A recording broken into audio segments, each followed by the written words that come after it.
नमस्कार, बहुत बहुत स्वागत है न्यूज 21 में। आज सुबह आपके साथ मैं हूं ऋतिका पांडे। हमारा स्पेशल बुलेटिन देख रहे हैं। खबर दिन भर, जी हां, पोखरण से खबर आ रही है। पोखरण से इस वक्त की बड़ी खबर सामने आई। जी हां, आपको बता दें, जहां भूमि विवाद के चलते 4 लोगों को जान से मारने की कोशिश की गई है। ये घटना जो है लवा गांव के पास हुई है। बता दें आपको, एक शराबी वाहन चालक ने खेत में बैठे लोगों पर जानबूझकर अपनी गाड़ी चढ़ा दी है। जानलेवा हमले में 4 लोग गंभीर रूप से घायल हो गए हैं। घायलों की पहचान मेगाराम, ताराराम, देवराम और दीनाराम के रूप में हुई। हादसे के बाद सभी घायलों को तुरंत पोखरण के जिला अस्पताल ले जाया गया है, जहां उनका इलाज चल रहा है। घटना की सूचना मिलते ही पोखरण थाने के हेड कांस्टेबल राम सिंह अस्पताल पहुंचे और घायलों के बयान लिए हैं। पुलिस ने मामला दर्ज कर लिया है और इनकी आगे की जांच भी की जा रही है। पोखरण से भूपेंद्र राणा की रिपोर्ट। कोटा से खबर देख रहे हैं। विश्व रेबीज दिवस सप्ताह 28 सितंबर से 4 अक्टूबर के अवसर पर, जी हां, कोटा जिले के चिकित्सा संस्थानों में जागरूकता कार्यक्रम आयोजित किए जा रहे हैं। सीएमएचओ डॉक्टर नरेंद्र नागर के निर्देश पर सोमवार को यूपीएचसी केशवपुरा में इस वर्ष की थीम एक्ट, जी हां, नऊ यूमी कम्युनिटी पर एक कार्यक्रम हुआ है। अस्पताल प्रभारी डॉक्टर यावर खान ने बताया है कि रेबीज एक जानलेवा बीमारी है जो रेबीज वायरस से फैलती है। ये वायरस कुत्ता, बिल्ली, बंदर और चमगादड़ जैसे जानवरों की लार में पाया जाता है। आपको बता दें, इन जानवरों के काटने या खरोच लगने से संक्रमण हो सकता है। उन्होंने रेबीज के लक्षण जैसे कि बुखार, झुनझुनी, उल्टी, जी मचलाना और पानी से डरना के बारे में जानकारी दी है। उन्होंने लोगों से अपील की है कि अगर कोई जानवर काट ले तो घाव को तुरंत 15 मिनट तक साबुन और पानी से लगातार धोते रहें और बिना देर के डॉक्टर को दिखाएं। कोटा से कामिंदु जोशी की रिपोर्ट। मेड़ता सिटी से खबर देख रहे हैं। मेड़ता सिटी, जी हां, मेड़ता विधायक लक्ष्मण राम कलरू के पोस्टर पर कालिक पोते जाने का मामला अब तूल पकड़ता जा रहा है। आपको बता दें, इस पूरे प्रकरण को लेकर आज सर्व समाज के प्रतिनिधियों ने उपखंड अधिकारी को ज्ञापन सौंपा है। आपको पूरी खबर में एक बार फिर से बता देते हैं, जहां पर ज्ञापन के बाद निंदा करते हुए आरोपियों की शीघ्र गिरफ्तारी की लोगों ने मांग की है। सर्व समाज के लोगों ने कहा है कि ये कृत्य जनप्रतिनिधि का अपमान है, जिसे किसी भी सूरत में बर्दाश्त नहीं किया जाएगा। साथ ही साथ आपको ये भी बता दें कि लोगों ने कहा है, ज्ञापन में दोषियों के खिलाफ सख्त कार्रवाई होनी चाहिए। सख्त कार्रवाई करने तथा 100% कानूनी प्रावधानों के तहत मामला दर्ज कर कार्रवाई सुनिश्चित करने की भी मांग की गई है। इसी बीच ज्ञापन सौंपने के दौरान बड़ी संख्या में स्थानीय लोग मौजूद रहे और घटना पर आक्रोश भी जताया है। लोगों ने कहा है कि यदि शीघ्र कार्रवाई नहीं हुई तो आंदोलन जो है बड़ा होगा। मेड़ता सिटी से सुशील दिवाकर की रिपोर्ट देख रहे हैं आप। भांडारेज से खबर। दौसा के भांडारेज कस्बे में आज भैरू बाबा के भक्तों ने पहली बार ध्वज पद यात्रा निकाली है। यात्रा जो है बावड़ी दरवाजा से शुरू होकर करौली मोचिंगपुरा स्थित भैरू बाबा मंदिर के लिए रवाना हुई है। आपको बता दें, खबर में जहां पर यात्रा शुरू होने से पहले ढाणी अलादा चौड़ पर एक पंडित ने वैदिक मंत्रोच्चारण के साथ ध्वज ग्रहण किया है, ध्वज का पूजन किया है, माफी चाहेंगे। इसके बाद भैरू बाबा के जयकारों के साथ पदयात्रा आगे बढ़ी है। इस दौरान प्रभात सैनी और भोलाराम सैनी ध्वज लेकर चल रहे थे। पदयात्रा में रंग बिरंगे पारंपरिक परिधान पहने महिला, पुरुष और बच्चों ने भाग लिया है। पदयात्रियों का उत्साह देखने बनता था। बता दें, जो पूरे रास्ते पर भैरू बाबा की जय के नारे लगा रहे थे। कस्बे के मुख्य मार्गों से गुजरते हुए स्थानीय लोगों ने जगह जगह पुष्प वर्षा कर यात्राओं का स्वागत किया है। इसी बीच भक्तों के बीच आस्था का उत्साह भी देखा गया और अद्भुत संगम भी देखा गया। भांडारेज से अश्विनी जांगीड़ की रिपोर्ट। बांदीकुई से खबर। बांदीकुई के राजकीय बीएन जोशी उच्च माध्यमिक विद्यालय में 69वीं राज्य स्तरीय छात्र वॉलीबॉल प्रतियोगिता का भव्य उद्घाटन किया गया है। इस कार्यक्रम का शुभारंभ महुआ विधायक राजेंद्र मीणा, जिला कलेक्टर देवेंद्र कुमार और स्थानीय विधायक भागचंद टाकरा ने किया। इस प्रतियोगिता में राजस्थान के सभी जिलों के आए छात्रों की टीमों ने भाग लिया। उद्घाटन समारोह में सभी टीमों ने शानदार परेड प्रस्तुत किया। ये प्रतियोगी, जी आपको बता दें, प्रतियोगिता जो है 5 अक्टूबर को बीएन जोशी स्कूल में संपन्न होगी। इस अवसर पर शहर अध्यक्ष देवेंद्र शर्मा, गौरी सैनी, मीडिया प्रभारी नरसिंह लाल सैनी, प्रमोद व्यास सहित अन्य भाजपा कार्यकर्ता और स्थानीय लोग भी मौजूद थे। बांदीकुई से विशंबर जांगीड़ की रिपोर्ट। चाकसू से खबर। मानव ग्रुप ऑफ इंस्टीट्यूशन द्वारा आज नवरात्रि के पावन अवसर पर एक भव्य गरबा डांडिया कार्यक्रम का आयोजन किया गया है। ये कार्यक्रम जो था मानव पीजी महाविद्यालय और मानव कोचिंग इंस्टीट्यूट के संयुक्त तत्वाधान में हुआ है।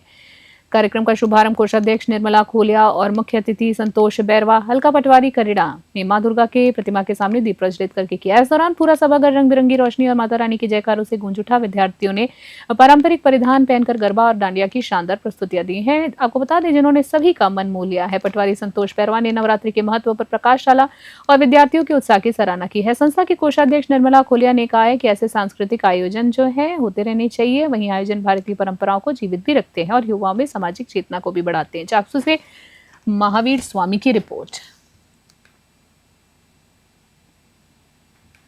कोटा से खबर देख रहे। कोटा नागरिक सहकारी बैंक लिमिटेड की 61वीं आम सभा झालावाड़ रोड स्थित श्री महेश्वरी भवन में आयोजित की गई है। इस सभा में बैंक के अध्यक्ष राकेश कृष्ण बिरला के नए सदस्यों के लिए 10% लाभांश की घोषणा की है। आम सभा में बैंक की प्रबंध निदेशक बीना बैरवा ने गत वर्ष की वार्षिक रिपोर्ट, साथ ही अंकेक्षण रिपोर्ट और लाभ हानि खाते की पुष्टि की है। बैंक अध्यक्ष राजेश कृष्ण बिरला ने बताया है कि बैंक सदस्यों के सहयोग से लगातार प्रगति कर रहा है।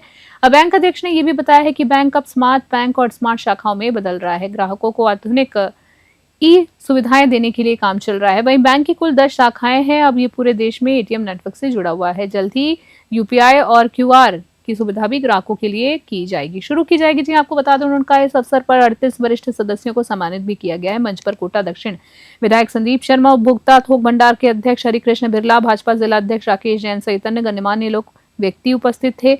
उप रजिस्ट्रार बीना बैरवा ने बताया है कि बैंक अपनी कार्यशील पूंजी और हिस्सा राशि के मामले में राजस्थान के सभी नागरिक सहकारी बैंकों में पहले स्थान पर है। कोटा से कामेंदु जोशी की रिपोर्ट।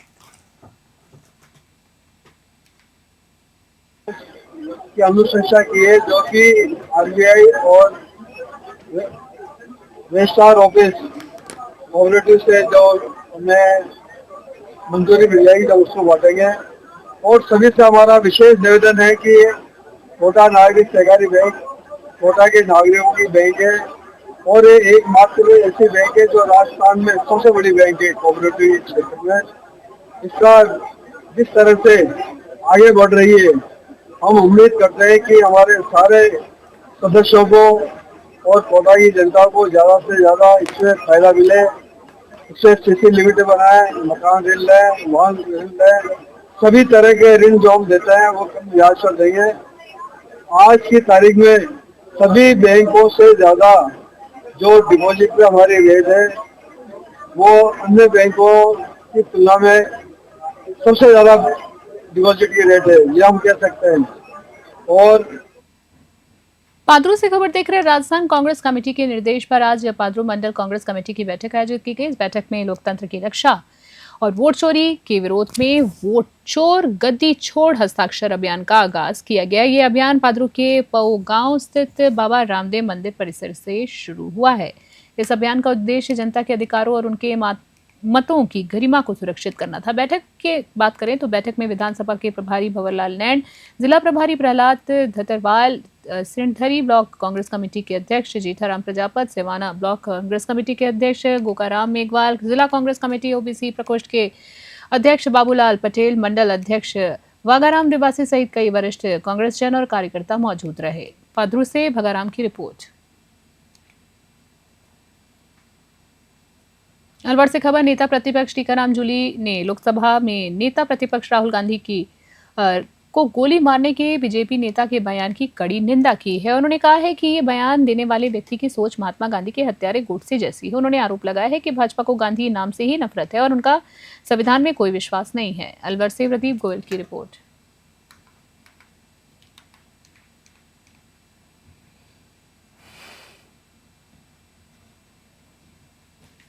देखिए, जिस प्रकार से भारतीय जनता पार्टी के प्रवक्ता ने टीवी डिबेट के अंदर राहुल गांधी जी की छाती में गोली मारने की जो बात कही है, मैं इसकी निंदा करता हूं। और ये वही सोच है गोडसे की जिन्होंने महात्मा गांधी जी को गोली मारी थी। ये लोग गांधी नाम से ही डरते हैं, इसलिए इनकी इस प्रकार की सोच है। ये संविधान में विश्वास नहीं रखते। आज वो लोकसभा के नेता प्रतिपक्ष हैं। देश के अंदर महंगाई, भ्रष्टाचार, बेरोजगारी, वोट चोरी के खिलाफ मुहिम चला रहे हैं और उनके खिलाफ इस प्रकार की बातें करना, क्या ये सोच है? इंदिरा गांधी जी को गोली मार दी गई, राजीव गांधी जी को बम से उड़ा दिया गया, तो इस प्रकार की सोच रखने वाले इनके लोग हैं।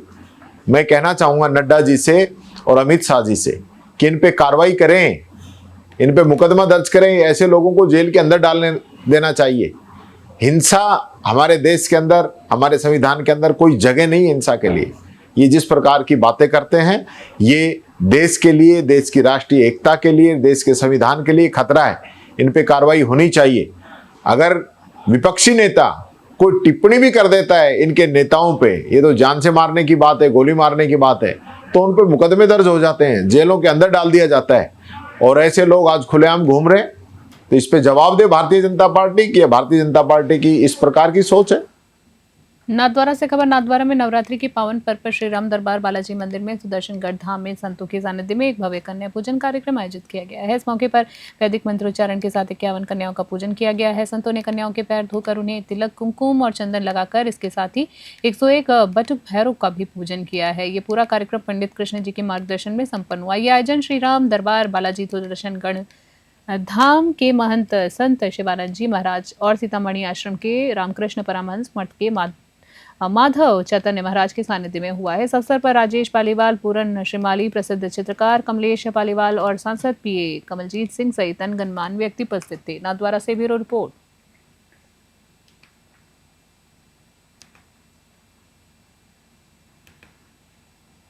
विजयनगर से खबर। मीडिएशन फॉर ए नेशन अभियान के तहत विजयनगर सिविल न्यायाधीश और न्यायिक मजिस्ट्रेट परिसर में 27 से 30 सितंबर तक एक विशेष मध्यस्थता शिविर का आयोजन किया गया है। शिविर की खास बात यह रही कि शिविर था रविवार अवकाश होने के बावजूद मध्यस्थता केंद्र पूरी तरह से खुला रहा और बड़ी संख्या में लोग अपने मामलों को सुलझाने के लिए यहां पहुंचे हैं। शिविर के मुख्य रूप से अगर बात करें तो मुख्य रूप से चेक का अनादरण से जुड़े मामलों की सुनवाई की गई है। इसके अलावा वे मामले जो 24 से 26 सितंबर के बीच सुलझ नहीं पाए थे, उन्हें भी समझौते का एक और मौका दिया गया है। इस विशेष शिविर में 2 पैनलों के माध्यम से आपसी सहमति से विवादों को सुलझाया जा रहा है। शिविर 30 सितंबर तक जारी रहेगा। विजयनगर से गौरव व्यास की रिपोर्ट। माननीय सर्वोच्च न्यायालय नई दिल्ली के तत्वाधान में आयोजित campaign mediation for the nation आज श्रीमान जिला एवं सेशन न्यायाधीश महोदय ब्यावर के निर्देशानुसार विजयनगर में लगातार जारी है, जो 30 सितंबर तक चलेगा। अवकाश काल में भी न्यायालय में ये कैंप आयोजित किया जा रहा है, जिससे पक्षकारों को राहत मिल रही है। मीडिएशन फॉर द नेशन अभियान के क्रम में आयोजित किए जा रहे न्यायालय में इस कैंप में एनआई एक्ट के प्रकरण, फौजदारी प्रकरण और सिविल प्रकरणों को पक्षकार न्यायालय में उपस्थित होकर बिना किसी फीस के, बिना किसी खर्चे के और समय की बचत करते हुए समझाइश के माध्यम से इस कैंप में निपटारा कर सकते हैं।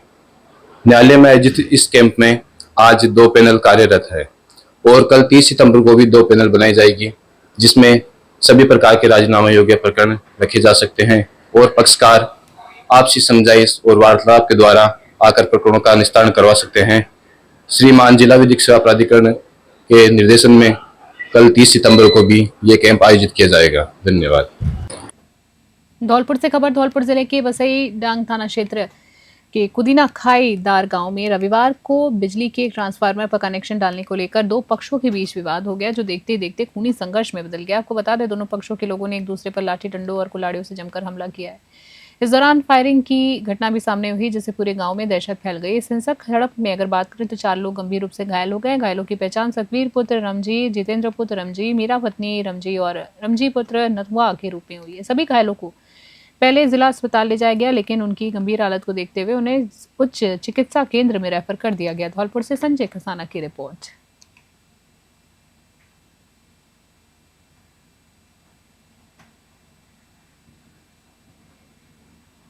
धौलपुर से खबर। धौलपुर शहर का मुख्य मार्ग गुलाब बाग चौराहा इन दिनों बदहाल सीवरेज व्यवस्था के कारण दलदल में तब्दील हो गया है। आपको बता दें, सीवरेज लाइन चौक होने की वजह से चौराहे पर गंदा पानी भरा हुआ है, जिससे सड़कें जलमग्न हो गई हैं। जगह जगह गहरे गड्ढे बन गए हैं। स्थिति की वजह से वाहन चालकों को भारी परेशानी हो रही है। आपको बता दें, आए दिन दुर्घटनाएं हो रही हैं और ये चौराहा इसलिए भी महत्वपूर्ण है क्योंकि यहाँ कलेक्टर कार्यालय और कई अन्य सरकारी दफ्तरों को जोड़ता है, जहाँ रोजाना अधिकारी और आम लोग आते जाते रहते हैं। इसके बावजूद अब तक कोई ठोस कार्रवाई नहीं की गई है। स्थानीय लोगों का कहना है कि अब बारिश के पानी के बजाय सीवरेज का गंदा पानी खुले में बह रहा है, जिससे पूरे इलाके में तेज दुर्गंध भी फैल गई है। चौराहे के आसपास जमा गंदगी के ढेर से बीमारियों का संक्रमण जो है उसका खतरा बढ़ गया है। जनता ने नगर परिषद और प्रशासन से इस गंभीर समस्या को तुरंत ध्यान देने और स्थायी समाधान करने की मांग की है। अब ये देखना होगा कि प्रशासन इस पर कितनी जल्दी कार्रवाई करता है। धौलपुर से संजय कसाना की रिपोर्ट। अलवर से खबर देख रहे हैं। दशहरा पर्व के लिए अलवर में रावण दहन की तैयारियां जो है अंतिम चरण में है। जी आपको बता दें, रावण के पुतले बनाने वाले कारीगर अब उन्हें असेंबल करने में जुट गए हैं। इस बार दुशासन, मेघनाद और कुंभकर्ण के पुतले खास तौर पर मथुरा से मंगाए गए हैं, बांस से तैयार किए जा रहे हैं। आपको बता दें, जिसके लिए करीब 1000 बसों का इस्तेमाल किया गया है। इस साल दशासन का पुतला जो है 70 फीट, कुंभकर्ण का 65 फीट और मेघनाद का 60 फीट ऊंचा बनाया गया है। इस बार रावण, मेघनाद और कुंभकर्ण की आंखों और कानों में कुंडल की लाइटनिंग लगाई जाएगी, जिससे वे दूर से असली जैसे दिखेंगे। पुरुषार्थी समाज द्वारा आयोजित होने वाले इस रावण दहन की बात करें तो पिछले 35 सालों से पुतले बनाते आ रहे हैं। मुख्य कारीगर गुड्डू ने बताया है कि उनके पिता भी ये काम करते थे और अब वो इसको विरासत को आगे बढ़ा रहे हैं। कारीगर गुड्डू ने बताया है कि पुतले खड़े होने के बाद लोग उनके साथ सेल्फी भी ले सकेंगे। और इस साल अलवर में सैनिकों के लिए भी पहली बार रावण बना रहे हैं। जी आपको बता दें, अलवर से प्रदीप गोयल की स्पेशल ग्राउंड रिपोर्ट देख रहे थे आप।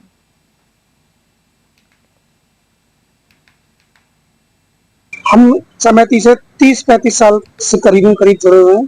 मैं अपने पिताजी के टाइम से यहाँ पर रावण बनाने आ रहा हूँ और पिताजी के बाद मैं ही बना रहा हूँ यहाँ पर रावण। मेरे को यहाँ 30-35 साल हो गए। अब के रावण का साइज 70 फीट, कुंभकर्ण का साइज 65 फीट और मेघनाथ का साइज 60 फीट है।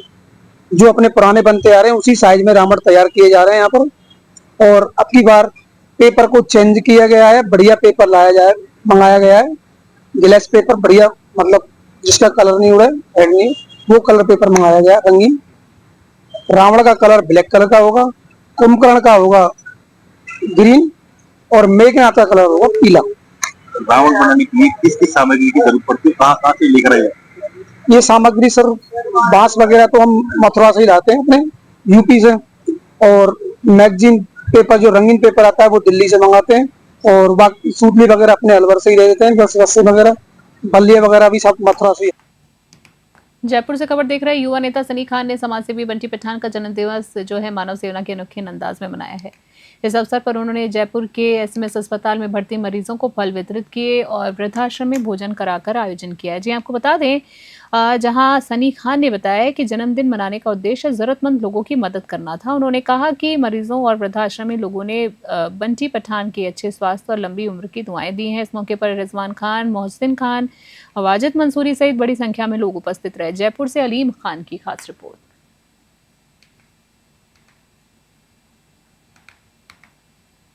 गंगार से खबर। राष्ट्रीय स्वयंसेवक संघ आरएसएस ने अपने 100 साल पूरे होने पर उपलक्ष्य में रविवार को झालावाड़ जिले के चौमहला नगर में विजयदशमी महोत्सव मनाया है। इस कार्यक्रम में संघ के स्वयंसेवक पूरी गणवेश में शामिल हुए हैं। आपको बता दें, जहां खबर में कार्यक्रम का शुभारंभ विभाग बौद्धिक प्रमुख राम स्वरूप ने शस्त्र पूजन के साथ किया है। उन्होंने संघ के संस्थापक डॉक्टर केशवराम बलिराम हेडगेवार के जीवन पर प्रकाश डाला और बताया है कि कैसे 1925 में स्थापित ये संगठन आज एक विशाल वट वृक्ष बन चुका है। उन्होंने कहा है कि संघ का मुख्य उद्देश्य व्यक्ति का निर्माण करना और राष्ट्रहित के लिए काम करना है। चौमहला खंड प्रमुख रितेश निगम ने आगामी योजनाओं की जानकारी दी और कार्यक्रम का समापन किया है। इस महोत्सव में नगर के कई स्वयंसेवकों ने भाग लिया। उन्हें नागेश्वर से गोवर्धन सिंह की रिपोर्ट।